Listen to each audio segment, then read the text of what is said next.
Welcome to this explainer. Today, we're diving into something truly incredible. We're going to unpack exactly how Government Postgraduate Science College Quetta, or GPGSC for short, evolved from a pretty modest school founded right in the middle of World War II, all the way into Balochistan's modern, billion-rupee tech and science powerhouse.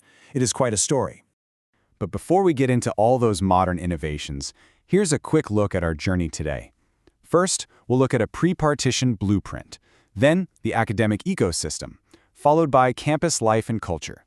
After that, we hit the digital renaissance. And finally, we'll look at its legacy of impact. All right, Part 1. A pre-partition blueprint, building Balochistan's first scientific hub. You know, the sheer resilience of this college is just absolutely amazing. It actually started way back in 1942, basically to give local youth solid foundation in the basic sciences so they wouldn't have to make these massive, expensive trips out to Sindh or Punjab just to study. And it grew fast. Following a real golden era of expansion from the 50s through the 70s, it became this elite public science venue. Now, it did face some really intense geopolitical volatility in the 90s and 2000s, but here's the wild part. It survived decades of security challenges without ever closing its doors to students. And that grit leads us right up to the digital renaissance of the 2020s. And honestly, the physical space itself is a huge testament to that survival. Those iconic high-ceilinged stone classrooms on M.A. Jinnah Road, they weren't just aesthetic choices, they were literally designed to withstand earthquakes and sub-zero Quetta winters. And if you've ever felt a January wind in Quetta, you know exactly how freezing that truly is. But beyond just physical resilience, those walls were a safe sanctuary. Even during times of serious unrest, incredibly diverse communities, Pashtun, Baloch, Hazara, and Baruchi students, traveling from distant rural districts like Kuzdar and Gwadar, could all live and study together under one roof. Moving right along to Part 2, the academic ecosystem, rigorous standards from modern times.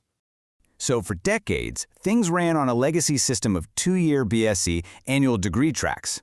But recently, they made a massive academic shift. They transitioned to rigorous, semester-based 4-year BS programs.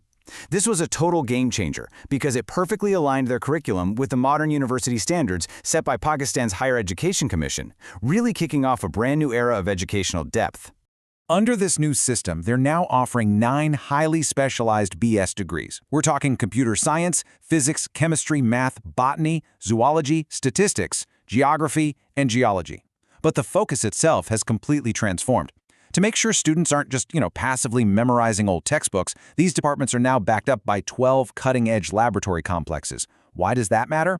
Because getting your hands dirty with practical experience is what creates real-world problem solvers, not just people who are good at taking tests. Now, you might be wondering about the cost of all this. Well, despite offering top-tier education and those 12 modern labs, the institution is still heavily subsidized by the state. Intermediate students are paying around 3,000 to 5,000 rupees for the whole year, and the 4-year BS students, just 8,000 to 12,000 rupees a semester. That is incredibly intentional. It's an economic model actively designed to guarantee that lower and middle-class families across Balochistan have genuine, equitable access to upward mobility. Which brings us to Part 3, campus life and culture, beyond the classrooms. Because college is always about more than just the lectures, right? Let's talk about this number for a second. Over 25,000.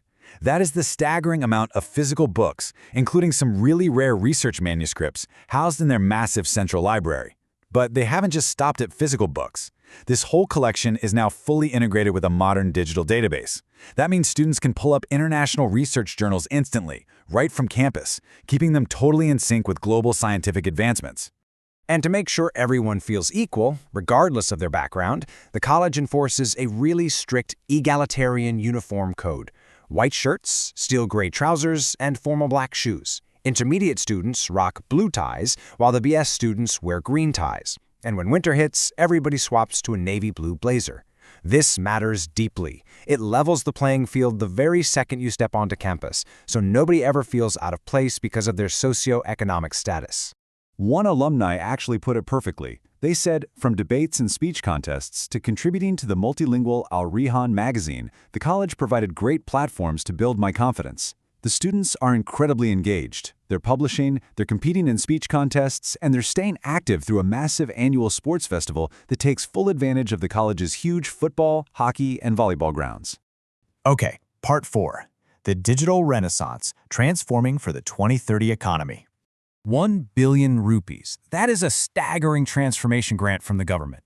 Under Principal Dr. Siraj Ahmed Kakkar's visionary leadership, this massive influx of funding let the college painstakingly restore its historic infrastructure, and they did it in a record time of just 6 months. I mean, in the world of institutional building, 6 months is lightning fast. But more importantly, it allowed them to build something entirely unprecedented. And that unprecedented addition is the Quetta IT Park. They essentially brought high-speed internet, dedicated incubation spaces, and freelancing cells right to the campus borders. It's a monumental leap. It literally bridges the gap between traditional sciences, like your botany and geology, and the modern digital industries of tomorrow. It gives student tech creators a totally new ecosystem to actually thrive in. Oh, and get this, the old paper systems, they're officially a thing of the past. Today, the admissions process is super streamlined and strictly merit-based. First, students apply through a state-of-the-art online portal. Then, if they're shortlisted based strictly on their grades, they get an email invite. Finally, they do a physical interview where they present their original academic and local domicile documents. Boom. 1, 2, 3. It guarantees total transparency and fairness at every single level. Finally, we reach Part 5, a legacy of impact, empowering Balochistan. When you zoom out, you really see how GPGSC Quetta is this powerful engine for social and economic mobility. For decades, it's been the primary feeder college, sending its absolute best and brightest straight to elite spots like Bolan Medical College and the Balochistan University of Engineering and Technology in Kuzdar. It's proof that targeted investments in youth can completely alter a region's economic trajectory. They're literally educating generations of doctors, engineers, and tech professionals, transforming the whole community in the process. So it leaves us with this one big question. As GPGSC Quetta steps fully into the digital future, backed by a billion-rupee infrastructure, a cutting-edge IT park, and a rigorous 4-year degree system, what will the next generation of scientific pioneers build for Balochistan? With all these modern digital tools literally at their fingertips, there is absolutely no limit to what these disciplined students are going to innovate next. Thank you so much for joining me on this explainer, and keep exploring.